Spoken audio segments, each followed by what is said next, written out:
जैकबाबाद में मगवी सद्दाम बलोच की बाजियाबी के लिए वर्सा ने कौमी शाहरा पर एहतजाज किया। मुजाहिदीन ने टायर जलाकर सिंध और बलूचिस्तान को मिलाने वाली सड़क को ब्लॉक कर दिया और पुलिस के खिलाफ नारेबाजी भी की। मुजाहिरीन का कहना था कि डाकुओं ने नौजवान सद्दाम बलोच को अगवा कर लिया है, मगर पुलिस खामोश तमाशाई बनी हुई है। नौजवान के अगवा के बाद पुलिस हदबंदी का कहकर ताउन के लिए तैयार नहीं है।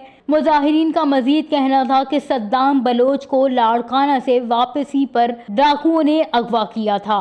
वाज़ेह रहे कि जैकबाबाद का एक और नौजवान डाकुओं ने अगवा कर लिया। थाना ताजू देरो के इलाके शेरापुर के करीब से नौजवान को मुबैना तौर पर अगवा किया गया। मगवी नौजवान की गाड़ी बेगारी कैनाल के करीब से मिली। पुलिस का बताना है कि मगवी की शिनाख्त सद्दाम बलोच के नाम से हुई है। याद रहे कि इस वाक़ये के बाद जैकबाबाद से अगवा होने वालों की तादाद 3 हो गई है।